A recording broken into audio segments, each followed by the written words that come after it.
इस लेक्चर में हम वेक्टर कैलकुलस की एप्लीकेबिलिटी देखेंगे ग्रेविटेशन में। ये जो ग्रेविटेशनल फोर्स होती है ना, वो हमेशा अट्रैक्टिव फोर्स होती है, और बेसिकली ये जैसे कि ऑब्जेक्ट्स एक दूसरे को अपनी ओर खींचते हैं, ठीक है, अपनी ओर अट्रैक्ट करते हैं। तो every particle of matter in this universe basically attract every other particle. कोई भी पार्टिकल है इस ब्रह्मांड में, वो दूसरे पार्टिकल को अपनी ओर अट्रैक्ट करने की कोशिश करता है। और ग्रेविटेशनल फोर्स में क्या होता है, ये फोर्स डायरेक्टली प्रोपोर्शनल होती है प्रोडक्ट ऑफ मासेस। मान लो जो भी दो मास आपस में इंटरैक्ट कर रहे हैं, उन दोनों का मास क्या है ना, उन दोनों उस पर डिपेंड करेगी फोर्स, ज़्यादा होगी कम होगी, और उनके बीच का डिस्टेंस का स्क्वायर, ये उससे वो इन्वर्सनली प्रोपोर्शनल होगी। डिस्टेंस यदि बढ़ जाएगा, है ना, तो आर स्क्वायर की वैल्यू बढ़ जाएगी, आर स्क्वायर की वैल्यू बढ़ जाएगी, तो ये अट्रैक्टिव फोर्स की वैल्यू कम हो जाएगी। यदि दोनों मास मान लो अर्थ है और सन के बीच में ग्रेविटेशनल क्या रहेगा, मान लो है ना, अर्थ और सन है, ठीक, तो उसमें दोनों का मास ज़्यादा है, ठीक, तो अब क्या होगा, ऑब्वियसली ग्रेविटेशनल फोर्स इन दोनों के बीच में बढ़ जाएगा। एज कंपेयर टू मान लो अर्थ है और कोई दूसरा मास है जो सन के मास से कम का है। ये फोर्स ऑफ ग्रेविटी जो है ये अट्रैक्टिव हमेशा इसलिए होती है क्योंकि इसका जो ओरिजिन है, जो अराइज करती है, मास ऑफ ऑब्जेक्ट से करती है, और मास ऑफ ऑब्जेक्ट तो हमेशा पॉजिटिव होते हैं।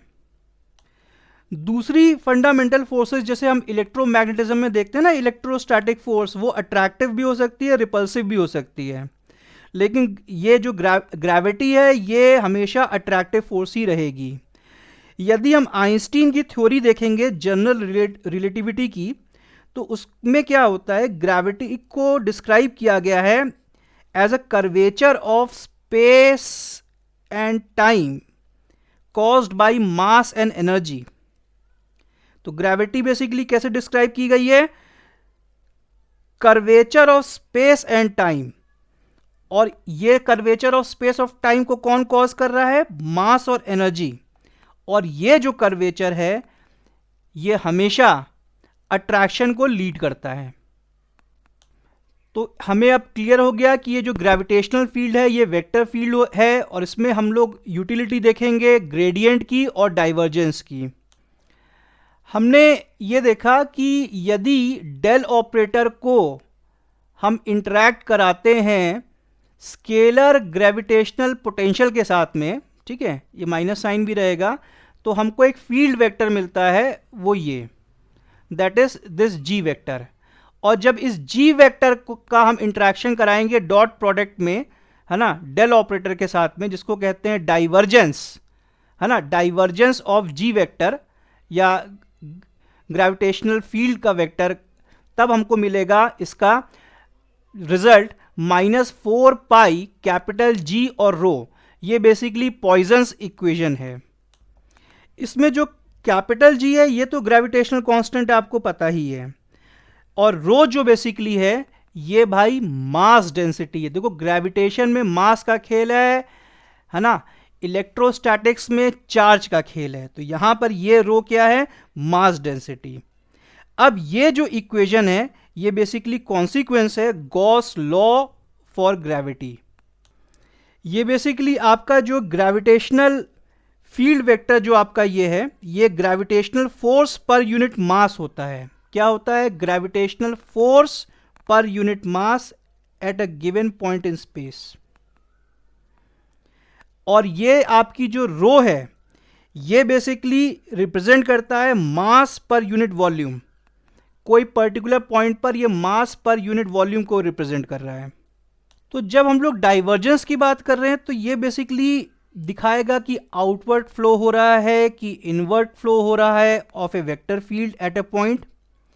और जब हम ग्रेविटी के कॉन्टेक्स्ट में बात करते हैं तो ये बताएगा कि भाई ये जो ग्रेविटेशनल फील्ड है ये सोर्स कर रहा है कि सिंक कर रहा है एट अ पर्टिकुलर लोकेशन।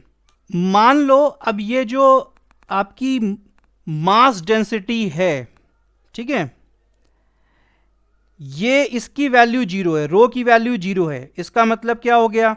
इसका मतलब ये हो गया कि divergence of a gravitational field is also zero. मतलब ये इसका आंसर जीरो आ जाएगा। अब इसका आंसर जब जीरो आ जाएगा, भाई देखो ये तो जीरो हो नहीं सकता, इसका मतलब ये जीरो है। और यदि ये जीरो है तो इसका मतलब क्या हो गया कि भाई gravitational field is also zero, divergence of the gravitational field is also zero. इसका मतलब source, it means that field is source free, मतलब कोई सोर्स ही नहीं है। और मान लो ये जो रो है ये नॉन जीरो मास डेंसिटी का है, ठीक है, तो इसका मतलब जो डाइवर्जेंस है ये भी नॉन जीरो होगा। और यदि डाइवर्जेंस है ना, ये डाइवर्जेंस ऑफ जी वेक्टर है ना, gravitational field vector non zero हुआ, इसका मतलब क्या हुआ? इसका मतलब साफ साफ है कि भाई ये सोर्स या sink of a gravitational field. इन फंडे की applicability gravitational field around massive bodies में है, प्लैनेटरी मोशन में है, जनरल रिलेटिविटी फाउंडेशंस में है। और बाकी आपको डेल ऑपरेटर के बारे में फंडा क्लियर है कि भाई यह एक ऑपरेटर है। अब इसकी अकेले में कोई यूटिलिटी नहीं है जब तक इसके अंदर कोई फंक्शन ना आके विराजमान हो। इसके अंदर फंक्शन तीन तरीके से विराजमान हो सकता है। एक, कोई स्केलर फंक्शन विराजमान हो जाए, ठीक है, लाइक दिस, तब हमको क्या मिलता है? स्केलर इसमें विराजमान हुआ तो हमको एक वेक्टर क्वांटिटी मिल गई जिसको हम लोग बोलते हैं gradient. Gradient of this function becomes this, एक नई चीज मिल गई हमको, ठीक है। अब दूसरी चीज क्या है?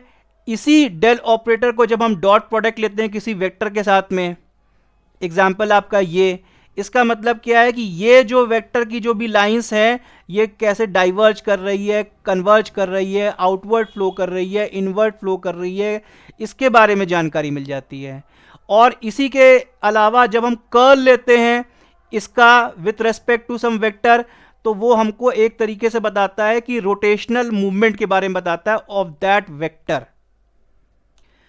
ग्रेविटेशनल फोर्स की जब हम लोग बात करते हैं तो अब आपको एक बात पता है, आप इस ग्रेविटेशनल फोर्स फॉर्मूले में नेगेटिव साइन देख रहे हैं। आप कहेंगे सर ये तो भाई हमेशा पॉजिटिव होती है। अरे प्रभु, मैंने कहा ये ऑलवेज अट्रैक्टिव होती है, और अट्रैक्टिव की वजह से ये नेगेटिव साइन होता है। कोई बॉडी अपनी ओर अट्रैक्ट कर रही है इसलिए।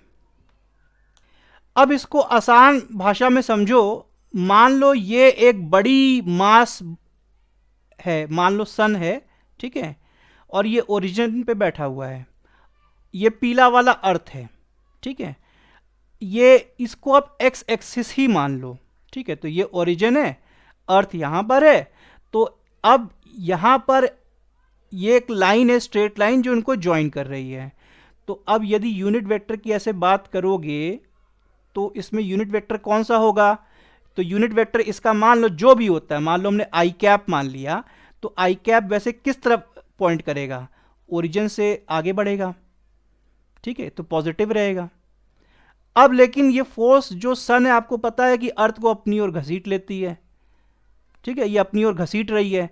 तो अब आपको ये पता है जी पॉजिटिव है, m1 पॉजिटिव है, m2 पॉजिटिव है, ये इन दोनों के बीच का जो डिस्टेंस है ना, ये बेसिकली आर स्क्वायर पॉजिटिव है। ये आपका आर कैप बेसिकली इस केस में मान लीजिए आपका आई कैप है, ये पॉजिटिव है। अब इसको अपनी ओर अपोजिट घसीट रही है, अपनी तरफ घींच रही है, इसलिए नेगेटिव साइन है यहां पर। कई बार हम लोग वेक्टर नोटेशन को नज़रअंदाज करते हैं, तो बहुत सारी किताबों में इस नेगेटिव साइन के बारे में उल्लेख नहीं है।